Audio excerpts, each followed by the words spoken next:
wakati mu lukiiko lw'ekibiina ki National Unity Platform e Mukono bakansala n'abakulembeze ku mitendera egy'enjawulo bawakanyizza ekiteeso ky'omubaka Betty Nambooze Bakireke ekyokulekera okwogera ku nsonga za Kamisona Mathias Mpuuga ezaleetawo obutakkaanya wakati wa Mathias Mpuuga n'abakulembeze b'ekibiina kino mu ggwanga.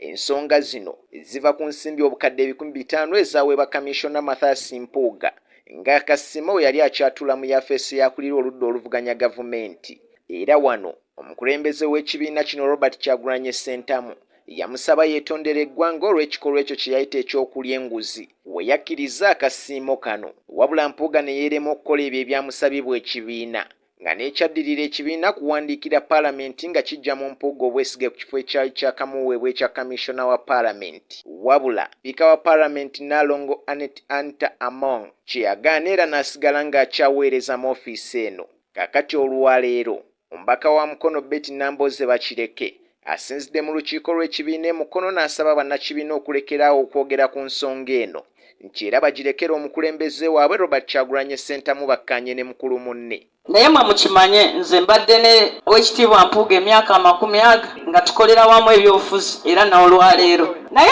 mbadde mbasaba mu abali eno nti ekirungi mwami Mpuuga tagambangako nti akolerera kufuluma kibiina, omuwulira agamba akolerera kukikola kisigalamu. Badde ngamba nti tuleke ebya issues z'abajenals tuzirekere baani mu buli ngeri, era tetulina nnyo kyakukola kubanga ogenda kunyiiga kola kikusituka tugende tukole ekibiina ekijja.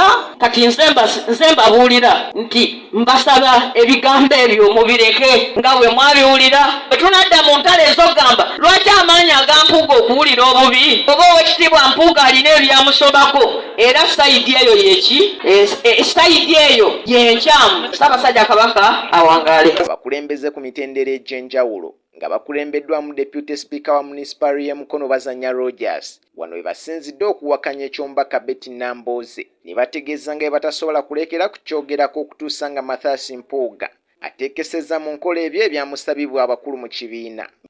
Manya Sabaduka Zeki zikkiriziganya 100% na mubaka Nambooze Betty Bakireke ow'e Mukono okugamba nti no Mpuuga kye yakola nti tukirekere Mpuuga ne President ekyo tujja kulwana nakyo paka. Mpuuga mubbi $5,000,000 zisobola okujjuza eddagala mu ddwaliro lya Mukono dispensary akole ebintu President bye yamugamba alisayininge yetondere bannayuganda tutegeere nti Mpuuga mutuufu alumirirwa bannayuganda era n'eggwanga lyagala. Awatali ekyo tugenda fafagana ne Mpuuga paka kukisembayo. Olalepo Nambooze oba toyimirira ku kigambo kyo na ku magulu ga abiri nawe tujja kutwaliramu kubanga ne bakansalawo bennyini abakuli ku mugongo bo bagamba nti Pulezidenti waabwe ye Mpuuga. Wabanga yabalina agamba nti agenda kuleetonda eri ekibiina olw'essente ze yafuna n'avaayo n'akyusa statement n'atandika okwogera ebirala paka unless nga abudde ne yeetonda n'ebyomubaka ogamba mbu ensonga za Honorable Mpuuga tuzirekere President Kyagulanyi Ssentamu bwe kisoboka tujja kulwanagana nakyo paka last tesobola muleka nino mukuba paka last unless ngaze ne yeetonda ensobi gye yakola tujja kuba tumuleka. Bazanya Rogers the principal Mukono municipality. Ekyanuma Mpuuga kuvaayo ate n'atandika kukuba kibiina. Ye waba yagondera ekibiina najja najo yininga ekibiina kiina amateeka gaakyo yalina gendera mu mateeka gaakyo. Ye mwennyini yaliwo yagamba yaliwo nga tutandika ekibiina amateeka ge twabaga teri kulya nguzi kati kye kimuliisa enguzi wengamba nti mubbimba mukyamu. Sinkano y'emu waliwo abakulembeze be balumiriza okukolagana n'abamu ku abo mu bibiina ebirala okuli ekya NRM ne DP nga babalumiriza okugenda mu bitundu byabwe ne baboogerera amafuukuule. Era wano wabaddewo okuwanyisiganya ebigambo wakati wa Male Wilson yavuganya ku kifo ky'omubaka wa Parliament Mukono ey'Amaserengeta ne Sipiika wa Mukono Central Division Mawanda Alan nga Male alumiriza Mawanda okugenda mu constituency n'amwogerera ebisongovu. Muganda wange Male gy'abijja endagaano oba baabikola etatizimaawo naye nze tosobola kuŋŋamba nti okolagana ne Kayondo omuna DP ekyo kyammwe naye ekyo kyammwe bw'obanga ddala oli wa NUP nga wafuna obululu 3 nga kansala wa wano tawangula ate n'olukiiko lwa municipality ensonga eyo onale bagenda kwongera agikkaanyeeko agenda kwongera agyogereko. Alo bino gye biggweeredde ng'omubaka Nambooze abasabye okusigala obumwera n'ategeeza nga bagenda okuwagira buli anaakwata kkaadi y'ekibiina. Nze Franklin Mugerwa. Abooluganda mbeebazizza mwebala emirimu mukulikeyo mu lukiiko lwa NUP. Nsaba okubategeeza nti omukulu Bazannye ne ttiimu ye nga bali wamu ne ttiimu yaabwe ey'abannamawulire eyateekebwawo munnaffe RDC bagenze ne batuula ne bakwata sipiiki yange ne batandika ossalamu amaloboozi nga bagenda bagattagatta ebigambo ne bagattamu ebigambo ebyabwe ebitabadde na mu lukiiko bye tutannayogera nako ne bagenda nga bajjamu bye njogedde ne bagamba nti mu lukiiko tululwaniddemu nga bakansala bampakanya kubanga nze nzize mu lukiiko ne mbagamba nti Mpuuga ye mutuufu nti nera mumuveeko.